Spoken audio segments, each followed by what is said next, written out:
Este nuevo proceso de enseñanza-aprendizaje se ha convertido en todo un reto para docentes, directivos, estudiantes y padres de familia. Hemos diseñado nuevas estrategias que nos permiten mantener motivados a los niños y jóvenes desde la distancia. Pasar de la modalidad presencial a la modalidad no presencial ha sido para el colegio un reto, exigió el esfuerzo y la cooperación de toda la comunidad educativa. Pero este reto me ha permitido no solo a cualificarme como docente, sino a estar presente en el hogar de cada uno de mis estudiantes. Compartir ha sido para nosotros un aliado estratégico en esta contingencia. Encontramos recursos, videos interactivos, gamificación, espacios de foro con los profesores y los estudiantes, espacios maker, es decir, ha sido una herramienta fundamental para todo el equipo académico del colegio. Contamos con esta plataforma y esta solución educativa integral, lo cual nos ha permitido dar respuesta a las diferentes necesidades y los retos que en un tiempo muy corto tuvimos que salir a responder. La gama de herramientas ha sido fundamental en el proceso de enseñar desde casa, pues me ha permitido planear y ejecutar sesiones de aprendizaje basadas en contenidos y una diversidad de recursos significativos para los estudiantes. Las clases remotas han fortalecido valores tan importantes como la responsabilidad y la autonomía. Que esta experiencia virtual nos ha puesto en situaciones innovadoras, lúdicas y creativas. Por medio de la plataforma Compartir, nos han permitido que nuestros hijos sigan accediendo a la educación. En casa estoy aprendiendo de manera diferente. Siempre me habían llamado la atención las sesiones de aprendizaje virtual, pero nunca había podido hacer parte de una hasta este momento. Claramente son distintas a las clases presenciales, pero ambas cuentan con sus propias ventajas y con ayuda de Compartir me he adaptado perfectamente. Así que muchas gracias por pensar en los estudiantes, que son la primera razón de cada uno de nuestros colegios. Debo agradecer al equipo de Compartir que nos ha brindado la oportunidad de contar con estos excelentes recursos para nuestros procesos de enseñanza-aprendizaje. Considero que Compartir es mi mejor aliado porque ha sido un gran respaldo en este proceso de virtualidad. Porque nos han ayudado a ver la vida de otra manera. Para mí Compartir es dar lo mejor que cada uno tiene para ofrecer. Compartir es el inicio de un viaje de aprendizaje hacia el futuro.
Buenos días, profesores, buenos días para todas las personas que nos están acompañando el día de hoy, los docentes, directivos de todos los colegios. Muchas gracias por acompañarnos en este espacio súper interesante, en este espacio donde además tenemos un experto de lujo, Isauro Blanco, quien además es el director pedagógico de nuestro programa Logros, con el que hemos venido trabajando ya desde hace varios años con varios colegios.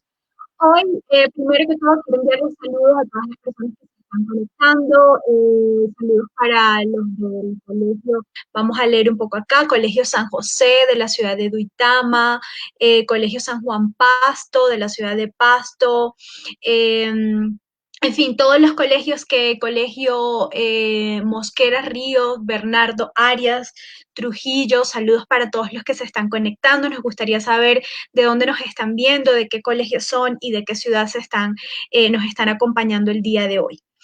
Hoy vamos a tener un tema súper interesante. Ya desde hace un par de años, todas las organizaciones internacionales, el Foro Económico Mundial, la OCDE, viene hablando de los cambios que la educación ha comenzado a tener y del enfoque que ahora se le debe dar a los modelos educativos y cuál es la importancia y en dónde tenemos que profundizar para poder entender cuál es esa excelencia educativa en la que queremos llegar con nuestros estudiantes. Parte de ese cambio y de todos esos procesos que hemos venido, en los que nos hemos venido adaptando como instituciones educativas, es entender que las neurociencias forman parte indispensable de todo este proceso. Entender cómo funciona el cerebro de nuestros estudiantes, cómo se generan los procesos a nivel cognitivo, a nivel socioemocional, sociales, también espirituales, ¿bien? Y de esa manera poder generar aprendizajes con sentido, aprendizajes que tengan un significado y que además sean sostenibles. Le doy la bienvenida entonces a nuestro experto, Isauro Blanco. Isauro, bienvenido. Muchas gracias realmente me da mucho gusto estar nuevamente con nuestros amigos de los colegios. Fue una pena para mí el haber tenido que posponer una visita que tenía hace unos meses a Colombia, porque siempre Colombia es un país que contagia entusiasmo por la educación, que se nota la buena voluntad por querer buscar una superación y realmente sale uno enriquecido. Basta tratar a los directores, a los profesores, a los alumnos de Colombia para salir y regresar uno cada vez mejor todavía. Perfecto, Isauro, sí. Hoy, como les estuvimos comentando, vamos a tratar un tema súper interesante. Yo quiero que tú nos comiences como a contar un poco, Isauro, estos nuevos modelos educativos que plantean estas organizaciones, estos nuevos modelos enfocados en conocer el cerebro. Cuéntanos un poco también de tus investigaciones, que precisamente tú has venido como trabajando mucho en esto de entender más el cerebro, además que tienes unos libros súper interesantes, Mindware, ¿cierto? Que es la neuropsicología aplicada a la educación, donde también nos hablas un poco del tema. Cuéntanos un poco cómo llegaste tú a esto, a entender que la educación tiene como este componente desde la neurociencia. Hace muchos años yo me di cuenta que si no entrábamos a convertir a la educación en ciencia, íbamos a estar retrasados. La educación como tal, la pedagogía, no puede ser experimental porque estamos tratando a niños. La única manera de convertir a la pedagogía en ciencia o la educación en ciencia es añadirle los aspectos experimentales que precisamente nos da la neurología. Gracias a los avances en todos los escáneres contemporáneos, podemos saber en vivo cómo piensa un niño, cómo siente un niño ante determinados estímulos y según eso ya podemos nosotros establecer principios o establecer metodologías porque sabemos cómo funciona el cerebro. A partir de ese momento me di cuenta que había entrado en un universo que no me imaginaba, pero que cada vez tiene mayores respuestas y mayor seguridad en las respuestas para poder educar. Aquí mismo en Francia toda la educación está regulada por un consejo científico de educación y está dirigido por un neurólogo. Y todo lo que ellos sugieren para la educación en Francia está inspirado en ese tipo de trabajos que van haciendo aquí. Y lógicamente es algo muy interesante lo que va uno encontrando ya de práctica sobre la relación entre educación y neurología. Sí, yo leía uno de tus artículos, Isauro, y tú comentabas lo importante como de respetar un poco el proceso natural del cerebro, que a veces también encontramos, por ejemplo, colegios que quieren que los niños en transición ya estén leyendo y a lo mejor no están tan preparados para eso, sí, porque precisamente tú comentabas en estos artículos que estuve leyendo que es muy importante pues respetar ese proceso natural del desarrollo neurológico. Háblanos Sí. un poco sobre eso. ¿Cuáles son como esos pilares fundamentales para ir conociendo el cerebro, para entender qué es lo que nosotros debemos aprender de base? Bien, voy a presentarles una diapositiva en la pantalla completa. Cuando la termine, pues le pueden hacer una foto para que se queden con esta concentración, porque el principio es que tiene que ser el aprendizaje neuroergonómico. La ergonomía es la serie de características que debe tener un objeto que se adapte al cuerpo. Por ejemplo, hablamos de un asiento ergonómico cuando está diseñado ese objeto y respeta el diseño del cuerpo que tenemos. Así hacen los colchones, así hacen en general casi todos los instrumentos. Por ejemplo, las sillas de oficinas suelen ser ergonómicas porque se adaptan al cuerpo, la altura, la distancia, se puede uno mover según lo necesita y entonces si el objeto es respetuoso del cuerpo, decimos es ergonómico. Y esto ayuda a que yo aguante mejor, es ergonómico. Entonces yo aguanto más tiempo, estoy más cómodo porque el objeto me respeta.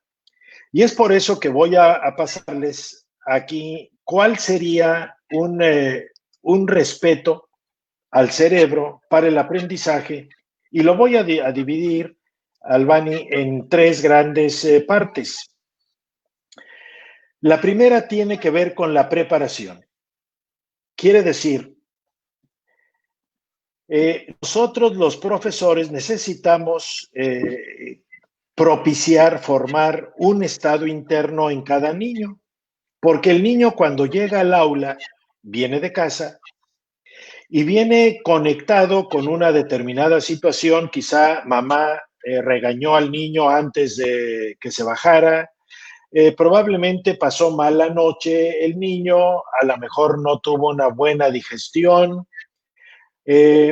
a lo mejor ese día viene entusiasmado porque sabe que va a haber algo nuevo en el aula o en el programa, viene con el entusiasmo de ver a sus amigos. Todo esto forma un estado interno que lógicamente es emocional, es social, impacta la familia, el camino, si estuvo largo, si no hubo ningún accidente, si estuvo tranquilo, si vino caminando o con su mejor amigo.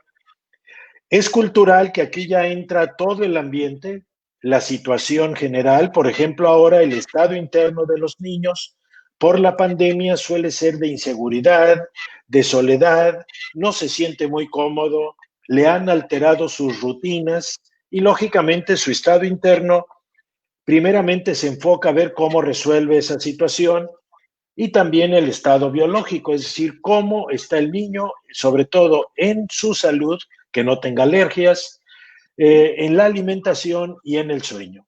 A todo esto le llamamos un estado interno.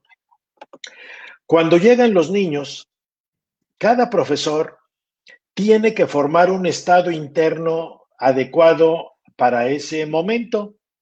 Y se los pongo de una manera muy concreta, que ese estado interno, yo tengo que ver cómo funciona un interruptor. Muchas veces yo tengo que activar el interruptor como si fuera el de la luz para que funcione todo lo que está conectado a ese interruptor. Quiere decir, cuando yo empiezo la clase o empiezo un nuevo tema, lo primero que voy a hacer es cómo logro que el niño automáticamente se conecte con lo que vamos a ver. Porque a veces el interruptor está en quizá, una parte sí, una parte no, o puede estar en no. El niño viene desconectado, distraído, pensando en otra cosa, conectado con otra situación. Entonces quiere decir, lo primero que voy a hacer, y no solamente en la mañana cuando llegan, sino después del recreo, cuando hay un cambio de tema, en el caso de los adolescentes, cada vez que cambian de profesor o de asignatura, cada profesor tiene que lograr cómo engancha al niño, cómo prepara este estado interno para que se dé el aprendizaje. ¿Qué es lo que podemos hacer? Lo voy a poner aquí a la derecha. Lo primero que el niño y el adolescente necesita para que el estado interno se ponga en sí es que experimente seguridad por parte nuestra. Y lógicamente es una seguridad emocional. Quiere decir que desde que ellos llegan, el profesor lo mira a los ojos, le da la bienvenida, lo saluda, le hace la pregunta específica, oye, ¿cómo sigue tu abuelo? Que sé que estaba enfermo. Oye, me enteré que tienes una mascota, ¿qué nombre le pusiste? Ese aspecto de seguridad que el niño siente cuando se encuentra con que el líder de ese ambiente está con él, lo protege, le proporciona seguridad de que no hay amenazas a su seguridad, no entra a una zona de miedo, porque a veces los niños entran con miedo a equivocarse, o entran a alguna asignatura que mentalmente están desconectados, porque es una asignatura que no les gusta, es una asignatura que les causa problemas y no se sienten seguros. Esta es la situación que hace el profesor. En este mismo aspecto entra la curiosidad. ¿Cómo logran captar la atención del niño? A veces les decimos a los niños pongan atención, pero antes de que pongan atención, primeramente ustedes, profesores, necesitan conectar la atención del niño con el tema, con ustedes, con los demás, con la actividad. Y lo único que conecta es porque hay curiosidad. Y aquí es la sorpresa, el factor importante. Cuando el niño dice, a ver, ¿qué va a traer el profesor hoy? ¿Con qué va a empezar la sesión? ¿Qué anécdota me va a contar? ¿Qué vídeo va a pasar? ¿Qué anécdota, qué historia, qué noticia va a contar? Y el niño va con esa curiosidad. Aquí, profesores, es importante sorprender al niño, porque una vez que está esta seguridad y esta curiosidad, el cerebro secreta el gratificante natural, que es un neurotransmisor que se llama dopamina. Si ese neurotransmisor no está funcionando en el cerebro, el niño se desconecta, no le interesa, no le importa, o peor a veces, tiene miedo a no entender, a equivocarse, a que se burlen, a obtener una mala nota. Quiere decir, nos equivocamos. Si falta dopamina, el niño no tiene el interruptor en sí. Las otras dos actividades son pertenencia. El niño cuando entra necesita otra vez ver a sus amigos. Uno de los problemas mayores que tenemos ahora en el confinamiento en el mundo es que el niño ha perdido el contacto directo con sus amigos. Esos momentos de recreo, esos momentos en que en el trabajo en equipo también tenían sus propias dinámicas, el niño lo echa de menos, su grupo. Entonces, cuando nosotros les ponemos actividades de grupo, trabajo cooperativo, también logra conectar el interruptor en sí.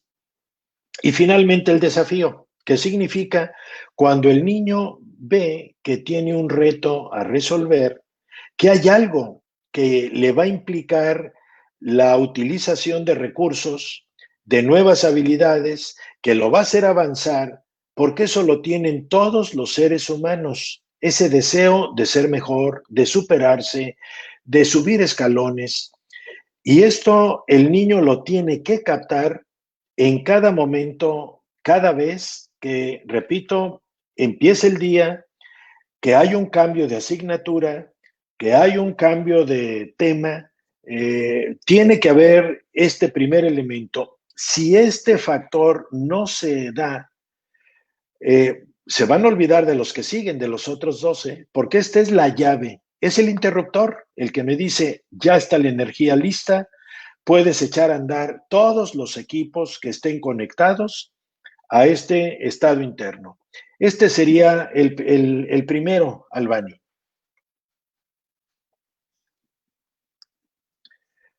Sauro. Esta parte de la preparación es fundamental y yo creo que nos gustaría también que nos puedas dar como algunos tips muy, muy sencillos para esta primera parte, ¿no? Por ejemplo, para niños de primer grado, de segundo, de tercero, de cuarto, porque obviamente, claro, como ellos están en procesos diferentes, me imagino que esta fase de preparación para cada edad es diferente. ¿Tienes como algunas sugerencias muy puntuales para que los profes hoy se lleven para esa primera fase? Claro, miren, en el caso de preescolar con los niños menores a 6 años, la curiosidad o la seguridad suele darse en general. Ahí no encuentro mucho problema porque en general las personas que mejor manejan eso son las profesoras de preescolar, de infantil, porque empiezan con un canto, hacen una ronda, una sesión donde le preguntan, a ver, cuente cada uno cómo le fue ayer, qué vieron, qué hicieron, o en este fin de semana, qué sucedió. Y cada niño empieza a hablar, hacen una pequeña asamblea y le van preguntando a que cada niño hable.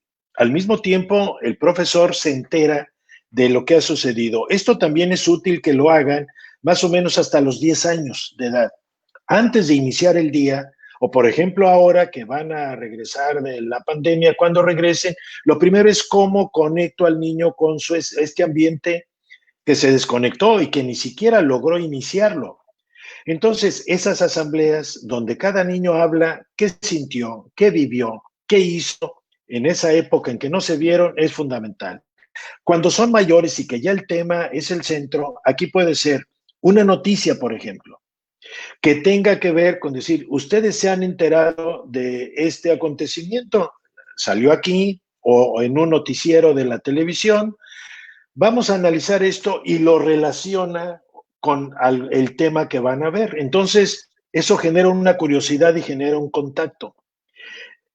Porque el niño cuando encuentra que el tema que va a ver tiene una utilización en la vida real, inmediatamente se conecta. Y por eso las noticias, las historias, las anécdotas, fenómenos sociales, culturales, físicos, químicos, lo que sea que el profesor pueda utilizar. En ese momento va a ser fundamental. O hay veces, yo he encontrado profesores que a veces, por ejemplo, cuando llegan los alumnos, encuentran una palabra en la pizarra y los alumnos llegan, oiga, profesor, ¿esa palabra qué tiene que ver? Es decir, ya los enganchaste porque hubo una palabra. O pone un dibujo o proyecta una imagen, algo, al estar llegando. Él todavía no habla nada, pero los niños ven aquello y de inmediato van a preguntar, oiga, ¿y esto qué tiene que ver? ¿Por qué puso este dibujo?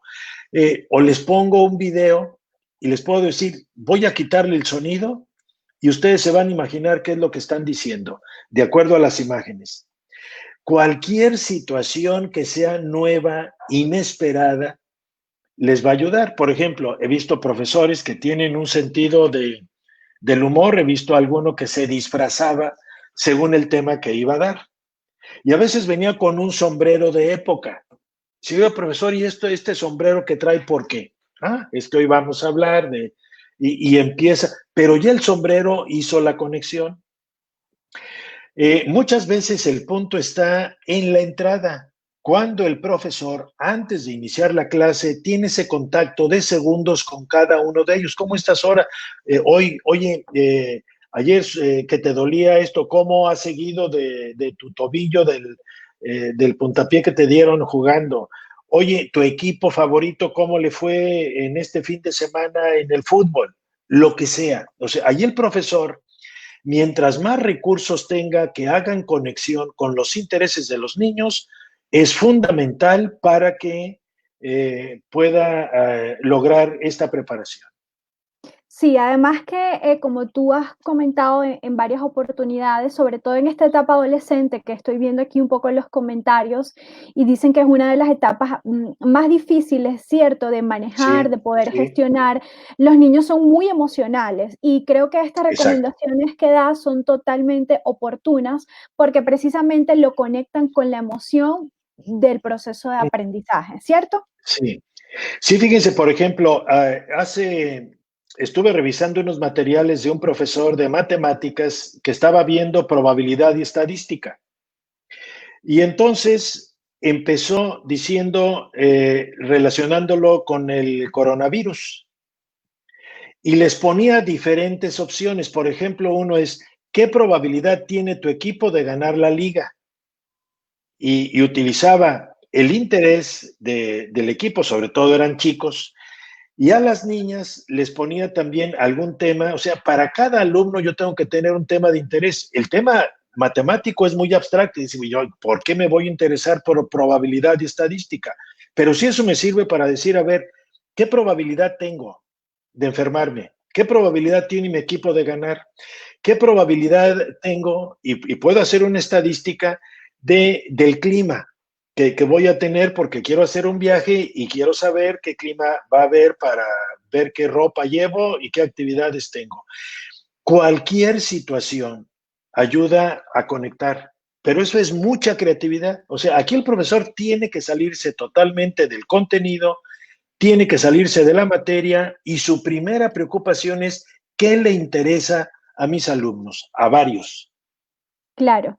Y algo que tú dices que me parece muy oportuno, salirnos también un poco de nuestra zona de confort, Isauro, que a veces Sí. estamos todos como, digamos, con ciertas condiciones para el aprendizaje y yo creo que a veces Sí. también cambiar esas condiciones para tener un ambiente de aprendizaje más efectivo, pues nos ayuda a ir logrando todo esto que tú mencionas. Nos comentabas, Así Isauro, es. que esta era la primera parte. Síguenos contando un Esta es la poco qué primera. viene. Bien. Vamos a la segunda parte. Es como una obra en 3 actos y todos están relacionados. Y al igual que en algunas obras, si no se da el primer acto, puede ser que los otros no lo entiendan. Hay películas que muchas veces si llego tarde y no veo las primeras escenas, luego no entiendo el desarrollo que va teniendo la película. Así va a pasar aquí. El segundo se llama de la construcción. Y por eso lo pongo casi como un puzzle, como un rompecabezas que se van ensamblando y que necesitan quedar perfectamente sincronizados. La construcción ya se da cuando nosotros damos el aprendizaje específico, la enseñanza específica, la clase, vamos. Aquí necesitamos asegurar 3 elementos. Uno es que primeramente cada uno de mis alumnos entienda la esencia de lo que está aprendiendo. La memoria a largo plazo no almacena ninguna información que no entienda. Se le queda muy poco tiempo, pero no se queda en la memoria a largo plazo, apenas se queda en la memoria inmediata cuando no lo entiende. Este punto de la comprensión, el profesor lo tiene que ir asegurando conforme va explicando. Lo que no funciona, profesores, es cuando les preguntan a los alumnos en general, ¿entendieron alguna pregunta? ¿Alguien tiene alguna duda?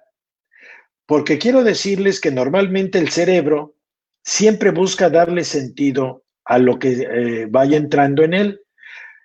Lo que pasa es que a veces ese sentido que le da el cerebro no es el equivalente al que yo quería que tuvieran. ¿Entendieron otra cosa?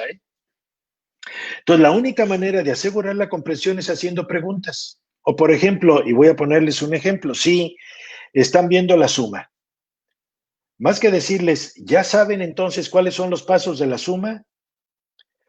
Lo primero es, a ver, niños, van a resolver estas 3 sumas. Y yo cuando les pongo un reto, ya me doy cuenta si la construcción está bien asegurada o no, porque entonces empieza uno a revisar en cada niño qué es lo que han entendido. Quiero decirles que este nivel de construcción, el primero, la comprensión, no es en grupo, ¿eh? Esto tiene que ser individual. Aun cuando haya trabajo cooperativo, recuerden que el aprendizaje es individual, es personal. Entonces yo tengo que asegurar que cada niño haya entendido, porque si no, un niño, para no sentirse incómodo, para proteger su autoestima, hay veces que copia, el resultado está bien, pero yo no vi qué pasó por su cabeza. La comprensión es cada uno resuelva esta suma. Al ver cómo lo están resolviendo, yo puedo darme cuenta quién comprendió, quién no, y quién necesita un nuevo ejercicio, quién necesita una aclaración mía, a qué alumno le pongo un tutor dentro de los mismos compañeros que le ayude con sus palabras a que entienda en qué consiste un proceso de la suma, y así cualquier otro tema. La profundización equivale a que después de que yo haya entendido bien un concepto, una idea, yo la pueda utilizar. Y es cuando ya la aplican en un proyecto, resuelven un problema, hacen una experimentación, o sea, ya la sacan del lugar donde la aprendieron y la están aplicando en otra parte o la profundizan. Si yo, por ejemplo, les estoy explicando los sustantivos y los adjetivos, yo primeramente tengo que darme cuenta que pueden identificar dentro de una nebulosa de palabras cuáles son sustantivos y cuáles son adjetivos. Pero luego yo les puedo decir, van a hacer una redacción donde van a hacer énfasis en los adjetivos calificativos para darle mayor fuerza a esta descripción. Y les puedo poner palabras, sustantivos, pero digo, añádanle ustedes los adjetivos calificativos más potentes para que puedan dar esta idea. Ahí ya están profundizando.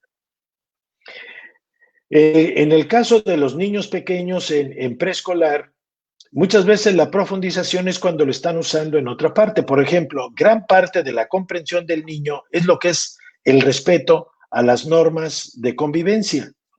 Eso es fundamental, la comprensión. ¿Qué significa levantar la mano? ¿Por qué levanto la mano? ¿Por qué no puedo tomar las cosas de mi compañero? ¿Por qué tengo que respetar cierto orden?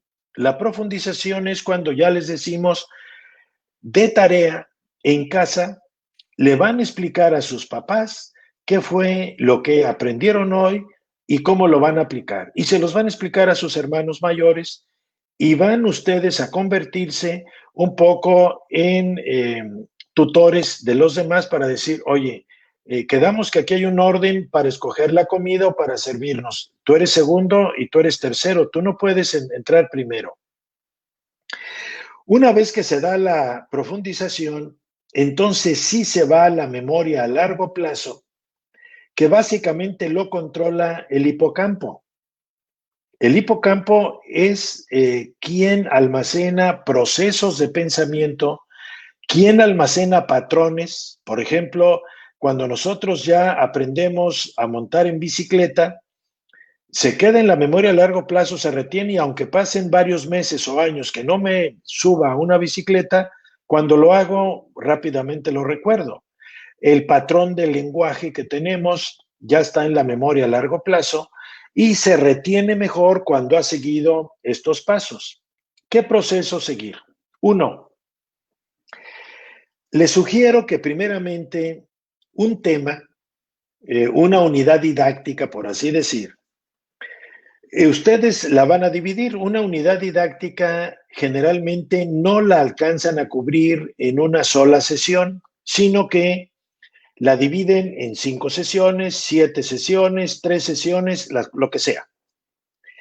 Quiere decir que si dicen, esta unidad didáctica, este tema lo voy a dar en 3 sesiones, yo voy a hacer 3 bloques lógicos, o sea, 3 apartados, 3 contenidos que se puedan cerrar en sí mismos. y que no me quede yo a la mitad de uno, porque eso va a quedar en el aire. El primer día de mi agenda, yo voy a cubrir el primer bloque y cuando llegue la siguiente sesión donde voy a ver el segundo bloque, primeramente voy a asegurar qué recuerdan del primer bloque. Voy a pedir que lo relacionen. De esa manera yo evalúo, esa es una forma de evaluar el aprendizaje para decir, mira, es que este primer bloque que viste era incompleto, es como esto que les pongo aquí, es como una pieza de puzzle. Necesitas tener una ya por lo menos ahí para ver cuál cabe. Ya que veo que la primera la tienes bien asentada, ahora vamos a relacionarla con la segunda y empezar a jugar con ella. Cuando llegues al tercer bloque lógico, haces lo mismo. Y quiere decir que ya cuando terminas de ver una unidad didáctica, todos los aprendizajes ya se amarraron, ya se relacionaron, ya tienen mayor sentido porque lo viste por partes. Y muchas veces no tiene mucho sentido. Las imágenes semánticas se refieren a la forma en que van a hacer la construcción. Por ejemplo, en ocasiones les voy a pedir que me hagan una descripción, que respondan quizá un crucigrama donde van a estar los conceptos, pero están desordenados y yo les pongo un crucigrama. Inclusive puedo pedirle a alumnos de alto rendimiento que ellos aprenden a la mitad de la explicación, ya saben todo, y les digo, mira, tú como ya lo vas a entender, ustedes tres me van a hacer un sudoku o un crucigrama donde aparezcan estos elementos y luego se van a encargar de corregirlos y lo preparan, se imprime y se entrega a los demás. Puede ser esa parte, puede ser que hagan una serie de operaciones y a veces entre ellos se pueden poner retos. Les puedo decir, por ejemplo, quiero que esto lo pongan en una canción. Con esta canción, y les pueden dar el nombre de la canción, le van a cambiar la letra y le van a poner el contenido de lo que está aquí. Por ejemplo, las definiciones de sustantivo, adjetivo, pronombre y adverbio. Y me lo van a poner en una canción, de manera que a través de la canción lo puedan hacer. Van a hacerme un dibujo de manera que se pueda relacionar. Pueden hacer algo así como cuando juegan al dominó, diferentes piezas que tienen que relacionar, y esto funciona casi con todas las edades. Y repito, aprovechen ahí el talento y la rapidez de los alumnos de alto rendimiento, de altas capacidades, para que ellos elaboren este tipo de materiales. El hecho de que ellos lo hagan refuerza su aprendizaje, lo profundiza y al mismo tiempo ponen en servicio social el talento. Otro de los elementos es la instrucción multisensorial. Mientras más sentidos intervengan, el aprendizaje se da mejor, la construcción es mejor. Por ejemplo, he visto profesores de preescolar que los niños están aprendiendo el trazo de las vocales y a veces se las ponen ahí, el niño las ve y las copia, pero interviene muy poco otros sentidos que no sea la vista y un poco el tacto. Hay profesoras que les han dicho a los niños, pónganse en pareja uno detrás de otro y el que está detrás le va a dibujar en la espalda la letra y el niño en el que dibuja en la letra tiene que decir cuál, tiene que adivinarla. A veces se confunden, por ejemplo, cuando trazan la A con la E o con la O confunden la I con la U, pero el niño al sentir en su espalda el diseño de la letra, el trazo de la letra, esto es multisensorial.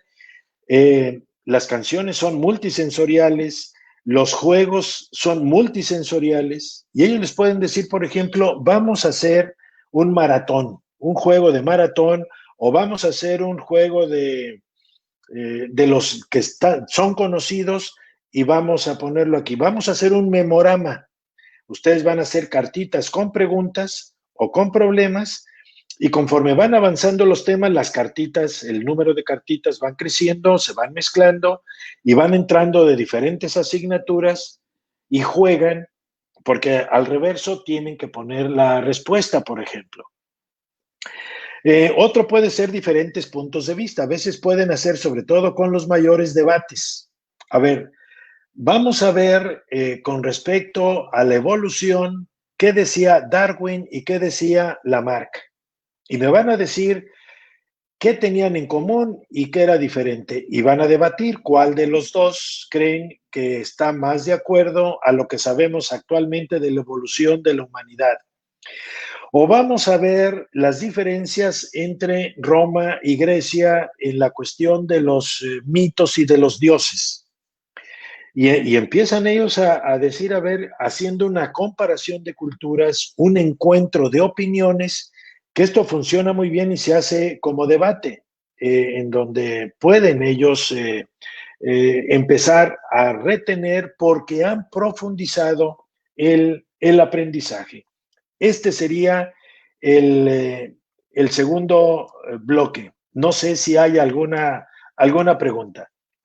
Sí, Sauro. Bueno, súper interesante lo que nos dices. Yo creo que en este bloque de construcción que tú nos hablas, no sé si me equivoco, pero hay unas palabras claves y es que aquí el aprendizaje tiene que tener, como tú decías, una utilidad, un sentido, ¿sí? Precisamente para que pueda irse a esa memoria a largo plazo y que luego pues el estudiante ya lo pueda comprender y lo pueda utilizar en contextos o en diferentes retos o desafíos que se le vaya presentando. Aquí tenemos una pregunta de Nelson Enrique Córdoba que nos dice, ¿cómo sería aplicar estos momentos que nos estás contando para el trabajo de guías que se envía en casa, ¿no? Supongo que es un poco entender la contingencia que estamos viviendo y que a lo mejor hay colegios que no cuentan con tantas herramientas tips, ¿sí? Para poder hacer un trabajo más a nivel online. ¿Cómo recomendarías tú realizar estos momentos con estas guías de trabajo? Sí, mira, por ejemplo, hay veces que más que darles una respuesta a un contenido en forma directa, lo que hacemos es que les ponemos preguntas a los alumnos, ¿no? Yo no sé qué tanto hay la posibilidad de que puedan conectarse equipos de alumnos, pero siempre el primer paso tiene que ser individual. No es primero el trabajo en grupo, porque alguno de ellos puede recargarse excesivamente en su compañero. De todas maneras, miren, hay un gran debate a nivel mundial acerca de qué vamos a hacer en la pandemia, porque esto no es el ambiente normal y natural que vamos a enfrentar. Inclusive yo les puedo decir que en algunas ocasiones bastante tienen los niños y los adolescentes para superar la angustia de la incertidumbre y de la crisis que están viviendo, el estar confinados, conviviendo exageradamente en una situación en la que no estamos acostumbrados. Yo inclusive si les dieran a los niños más lecturas y que a partir de las lecturas pudieran elaborar algunas conclusiones, yo lo vería más y mejor todavía que si lo hicieran queriendo cubrir un contenido. La situación es extraña. Salió en España que a raíz de la pandemia las crisis matrimoniales se han incrementado, porque antes de alguna manera nos distraíamos en nuestras relaciones, no estábamos todo el tiempo y ahora al estar todo el tiempo juntos se está viendo conflictos. Puedo no decir, si solo hubiéramos logrado mantener una convivencia más sana, hubiera sido más importante que cualquier otra cosa.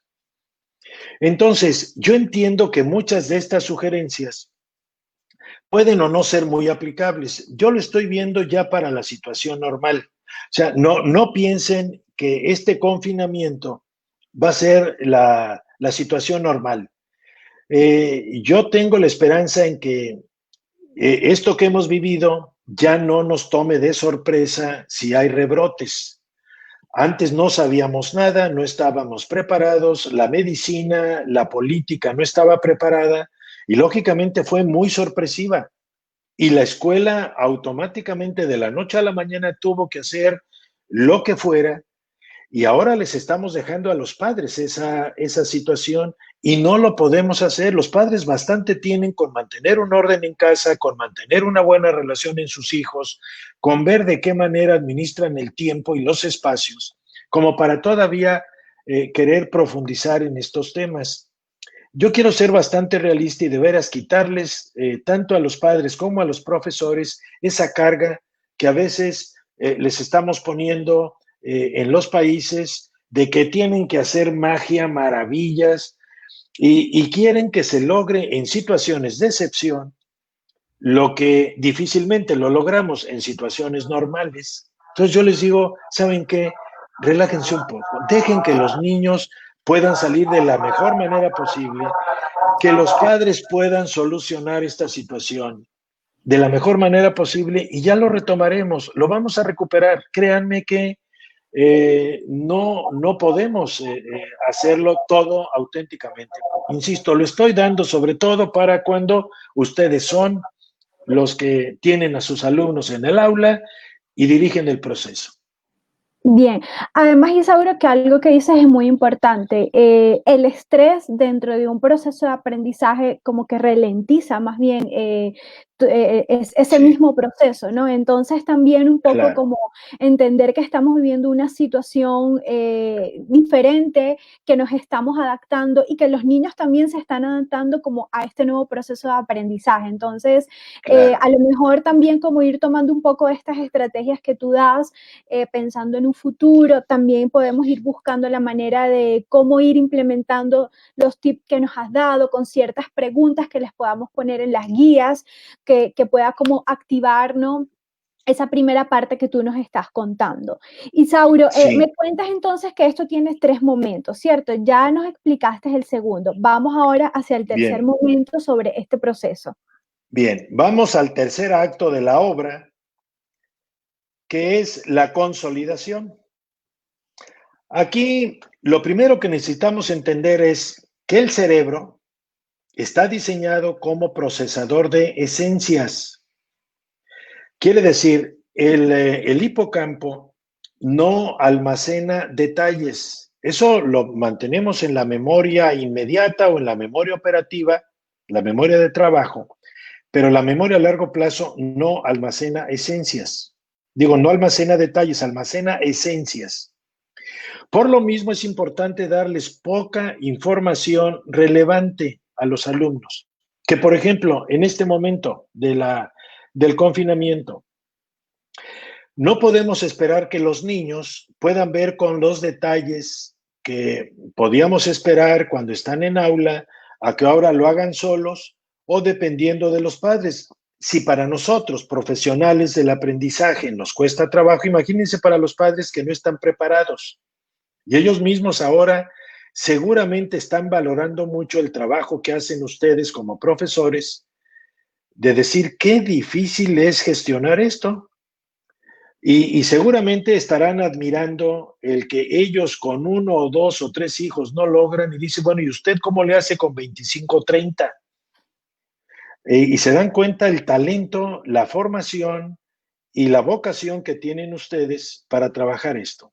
Entonces, inclusive en estas épocas en las que tenemos menos tiempo, o sea, no podemos esperar que un niño desarrolle en casa el mismo trabajo en el tiempo, que es como si estuvieran en el colegio. Están en casa y no hay quien controle, ni quien les explique, ni sepa cuáles son los mejores procesos de aprendizaje.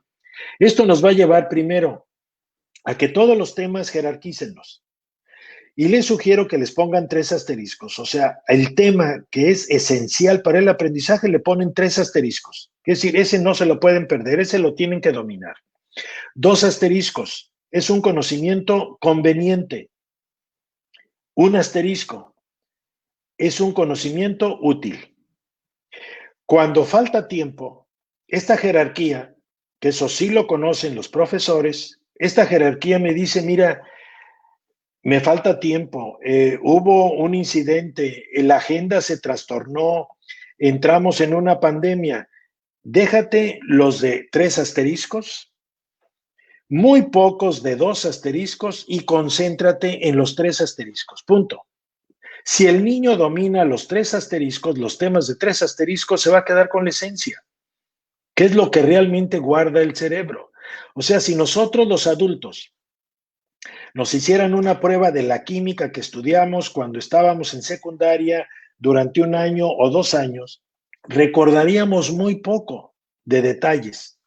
Sí entenderíamos algunas cosas, pero les aseguro que ninguno de los adultos pasamos un examen de un chico de 14, 15 años. ¿Por qué? Porque esos detalles los hemos olvidado y además no los guarda la mente. Por eso tenemos un suplente de los detalles, que es Google, que son que es Internet. El cerebro sí se queda con información relevante. ¿Qué hacemos para esto? Primero, pedirle resúmenes a ellos. ¿Qué es lo que les digo? Miren, chicos, ustedes van a leer esto que me decían de qué hacer en esta época, van a leer esto y me van a pasar un resumen o me van a hacer un mapa mental. Todo esto que está en 15 páginas, lo quiero ver en medio folio. A ver cómo lo condensan, cómo lo ponen y además que esté todo ahí. Lógicamente, como tengo yo que utilizar solo media página para condensar 15, no me van a caber detalles, ni elementos anecdóticos, ni asuntos que no eran esenciales. Me voy a ir a lo esencial, lo que realmente se queda en el cerebro. Además, aquí entra mucho los descansos y el sueño. Por ejemplo, sugiéranles a sus alumnos que aquello que es importante, estos resúmenes, estos mapas mentales, por la noche antes de dormir, les den una revisada, lo vean y se duerman, ni siquiera que lo estudien, que se duerman. El hipocampo almacena muy bien la información, la consolida en la noche. Hay veces que se logra también si yo propicio relajación. Por ejemplo, acabamos de ver un tema y les hago algo semejante al mindfulness. Los que sepan, algo de mindfulness hace que también estas esencias se consoliden, la información relevante se consolide, porque pongo al cerebro en la situación mejor para lo que es el aprendizaje, sobre todo la consolidación. El otro aspecto que ayuda a que se consolide es el movimiento. Y esto no significa que tengan que salir al patio después de cada momento, sino una vez que vimos un tema, y esto se los paso simplemente para que le hagan una foto de lo que hace el movimiento. A fin de cuentas, el impacto en el aprendizaje está allá. ¿Qué es lo que hace el movimiento? Básicamente da oxígeno, que es el principal alimento del funcionamiento neuronal. Y dan energía. Cuando los niños se distraen porque se cansaron, muchas veces nosotros tenemos horarios que decimos, bueno, pues si entran a tal hora, les toca el recreo a tales horas. Quiero decirles que los niños, ante ciertos temas que son muy exigentes, se les acaba la energía. Es como cuando se acaba la pila, que aunque el celular nos diga que la batería dura 10 horas, en el fondo, si utilizo películas, si relaciono diferentes programas, se me puede acabar en 3 horas. Sí, pero si me decía que eran 10, no, mira, consumió mucha energía ese programa. Igual acá. Hay aprendizajes especialmente extenuantes para los niños. Por ejemplo, un niño que está aprendiendo a leer en preescolar o en los primeros años se cansa muchísimo con la lectura. En primaria se cansan muchísimo con las operaciones más abstractas como son las matemáticas. Los alumnos de secundaria, de bachillerato, se agotan mucho cuando tienen que entender aspectos muy técnicos, muy científicos, o entran asignaturas que les cuestan trabajo y se les acaba el oxígeno, Y entonces hay agotamiento, hay cansancio y por lo mismo distracción. Quiere decir entonces que después de que yo haya detectado que están cansados, cerebralmente, y a veces se nota físicamente porque se mueven mucho en su silla, se quieren poner de pie, los ven inquietos. En el caso de infantil, en preescolar, es notable, el niño se empieza a mover, todos le decimos cálmate, no te muevas. No, al revés, muévelo. Te está diciendo que no puede ya y que al moverse va a hacer oxigenación y además dopamina, lo que es un gratificante natural. No hace falta salir al patio, sino pueden encontrar en internet muchos ejercicios que son ahí en lugar fijo, inclusive movimientos ahí de estiramientos, de flexiones, de respiraciones, hacen que haya este tipo de oxigenación. Quiere decir entonces que esta situación de la consolidación implica estas otras actividades y ahí depende cuándo el niño ya se cansó. No es cuando le toca salir a recreo. Bien, Isauro, y yo creo que a modo como de pregunta, ¿ves conveniente incluir como estas pausas activas dentro de los momentos de clase? De hecho, tenemos acá a una persona, una docente que se llama Norma Fuentes. En este proceso de clases virtuales, ¿cómo podemos evitar ese cansancio? Incluyendo a lo mejor estas pausas activas, ¿puede ser una manera de hacerlo?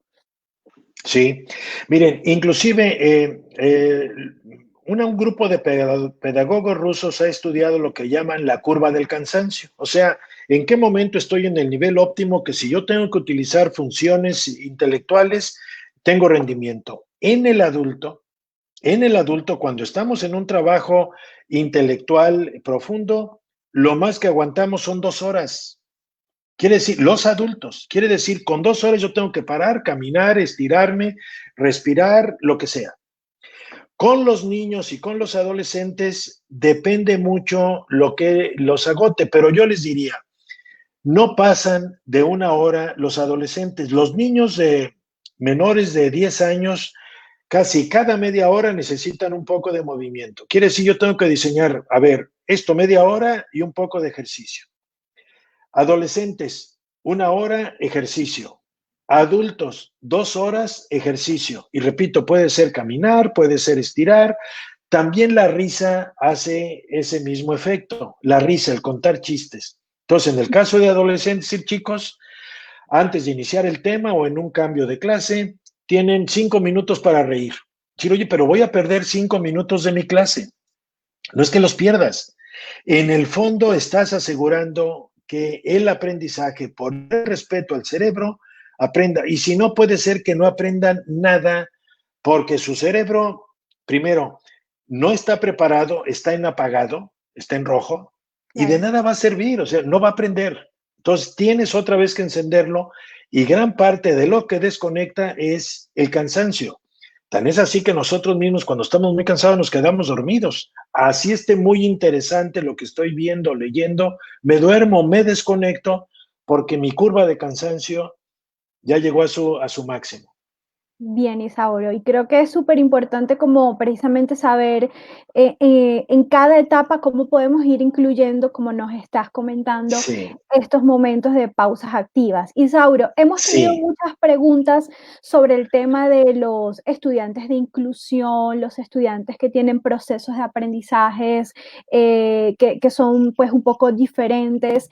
De hecho, tenemos acá a una profesora que se llama Sofía Balba, que nos dice, gracias, excelente, tengo una pregunta. ¿Qué estrategias se pueden implementar en este momento para facilitar el proceso de enseñanza con niños de inclusión, ya que ellos necesitan un acompañamiento a lo mejor un poco más específico? Estas cosas que tú nos estás comentando, estos 3 pasos, la preparación, la construcción, la consolidación, ¿cómo se puede llevar a cabo con estos chicos de inclusión? Miren, es que aquí necesito más información porque la inclusión abarca mucho. Para mí cada cerebro es diferente, cada cerebro es como una huella digital. Entonces, cuando me hablan de inclusión es cuando me dicen es que también es un niño normal. En la normalidad pues hay unas diferencias impresionantes, ¿no? Entonces, aquí sí yo necesitaría más información, que si te parece, Albani, es que les hagan estas preguntas a ustedes, las condensen, una vez que las condensen, me las envían y yo las respondo por escrito. Les puedo dar también sugerencias o lecturas, pero que sea a través de ustedes, de Santillana, para que esto me llegue y de alguna manera pues vean la manera de que también les podamos responder, porque sé que en una hora pues la ambición educativa que tienen nuestros profesores y los profesores en especial de Colombia, esa ambición es enorme y no alcanzamos a satisfacer esa hambre de aprendizaje. Pero entonces yo sí estoy dispuesto a responder a esas preguntas que ustedes me hagan llegar. Bien, Isauro, muchas gracias. Sí, lo vamos a tener en cuenta entonces para, como dices tú, condensar estas preguntas y a lo mejor que, quién sabe, si más adelante podamos hacer como algún foro más específico de este tema que creo que puede ser bien interesante sobre cómo integrar este proceso de aprendizaje a lo mejor en esos diferentes puntos en los que llamamos estudiantes de inclusión o con diferencias de aprendizaje. Isauro, ya para ir cerrando un poco nuestro foro de hoy, tenemos una pregunta de Mayito Fernanda Arrieta y dice, ¿cuál dice en el aprendizaje del cerebro que se relaciona con los problemas de conducta en el estudiante? ¿Hay una relación sobre los problemas de conducta con el desarrollo del cerebro? Tiene que ver esto un poco como con la epigenética que tú nos comentabas en algún momento. Nos gustaría que como pudieras profundizar sobre eso. Sí, miren, la mayoría de los problemas de conducta tienen su origen cerebral en la deficiencia que tiene el desarrollo de las funciones ejecutivas del cerebro. El lóbulo prefrontal es la parte del cerebro que más tarda en madurar. Madura entre los 20 y 25 años de edad. Cuando son pequeños, lógicamente esa zona la tienen muy poco desarrollada. Y entonces, por eso son tan impulsivos muchos niños, o no miden las consecuencias de sus acciones, o simplemente actúan de manera totalmente intempestiva. La mejor manera es cómo vamos desarrollando las funciones ejecutivas. Hay una en especial que tiene que ver con las conductas. Una de esas 3 funciones ejecutivas del cerebro se llama la función inhibidora, que es la que me dice, espera, piensa antes de actuar, no es el momento.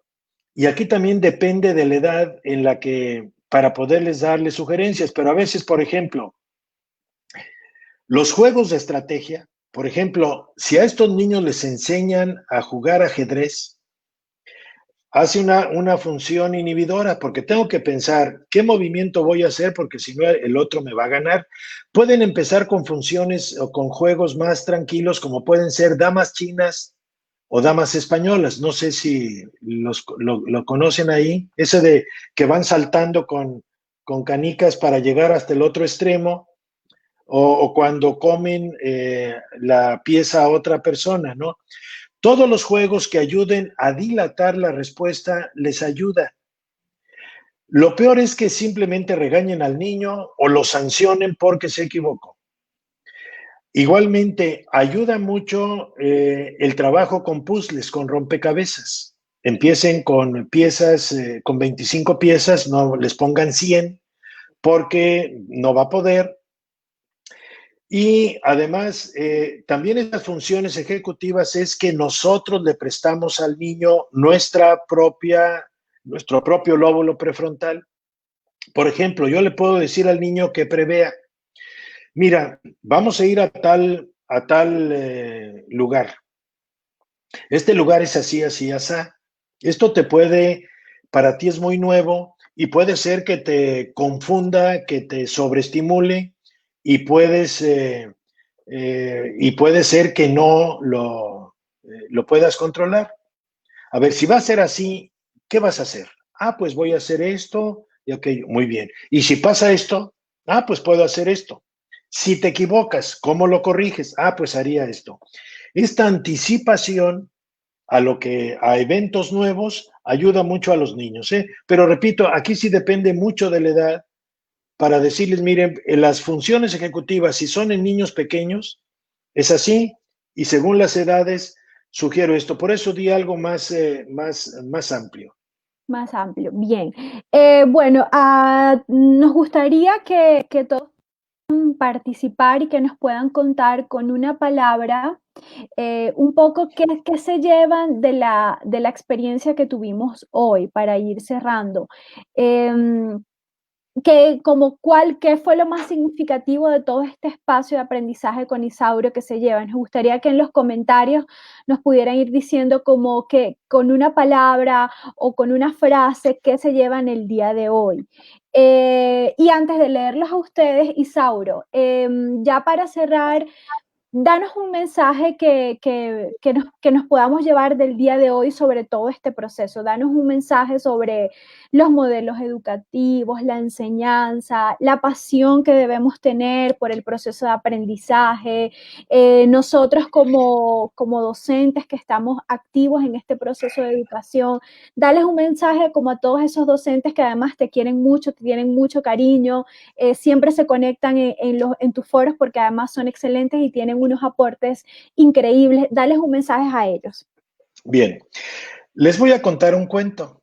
Saben que yo muchas veces utilizo metáforas. Les voy a contar un cuento mexicano, pero no lo conocí en México.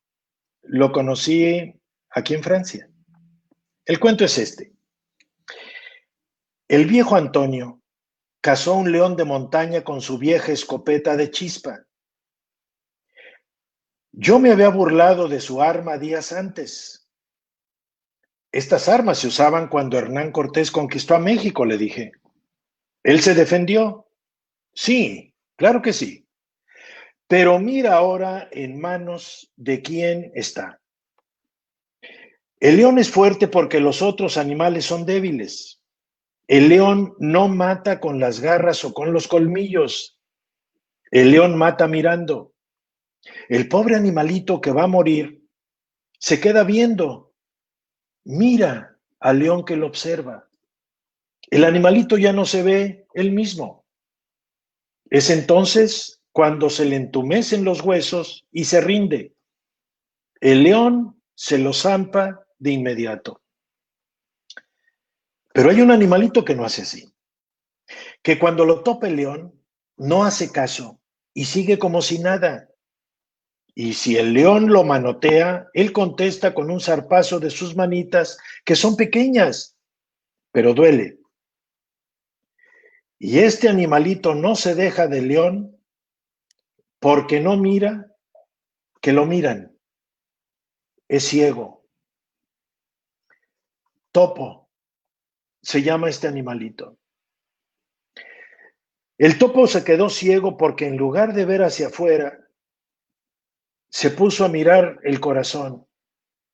Y entonces no se preocupa de fuertes o débiles, de grandes o pequeños, porque el corazón es el corazón y no se mide con las cosas y los acontecimientos. Por esto, el topo no le tiene miedo al león. El viejo Antonio se incorpora lentamente, toma la piel, la examina con detenimiento, después la enrolla y me la entrega. Toma, me dice, te la regalo para que nunca olvides que al león y al miedo se les mata sabiendo a dónde mirar. Saquen ustedes sus moralejas. Isauro, muchísimas gracias. Qué metáfora y qué historia tan linda. De verdad, como siempre, es un placer tenerte acá y poder como llevarnos un poco de todos tus conocimientos y además de toda tu experiencia que nos aporta mucho en estos momentos en el proceso de aprendizaje Señores, antes de terminar el foro, quiero invitarlos a nuestro próximo foro el jueves 18 a las 5 p.m. hora Colombia. Vamos a tener un invitado, Fabio Jurado, experto en educación, y vamos a hablar sobre el hogar como entorno de aprendizaje. Entonces los esperamos el próximo jueves. Y bueno, sin más, muchas gracias a todas las personas que hoy estuvieron acompañándonos en este espacio. Muchas gracias a los docentes, directivos, padres de familias, todos los colegios. Isauro, gracias a ti por siempre estar dispuesto, por acompañarnos, por estar siempre como en ese proceso de investigación que nos enseñas y nos aporta sobre todo esto nuevo que estamos viviendo en la educación. Muchas gracias a todos. Pues gracias a ustedes y les mando un saludo, mi admiración y mi reconocimiento por el trabajo que hacen con los niños. Hasta pronto. Hasta pronto. Chao, chao. Adiós.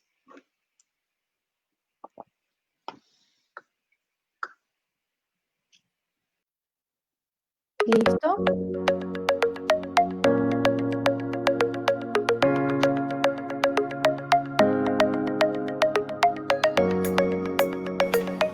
Conversar sobre la casa y los entornos del aprendizaje conduce a considerar una serie de aspectos que son relevantes cuando se trata de caracterizar los modos como aprendemos todos. Hay aprendizajes inauténticos, como son aquellos que están regulados por la escuela tradicional que ha pretendido trasladarse a la casa, y pues yo diría que por ahí no es, que es un momento oportuno para pensar la educación desde los proyectos, desde centros de interés, desde problemas, desde dilemas y preguntas, para lograr que los conocimientos de los distintos campos que comprometen a la escuela puedan buscar intersecciones o establecer mejor intersecciones y en ese sentido aprender de manera natural.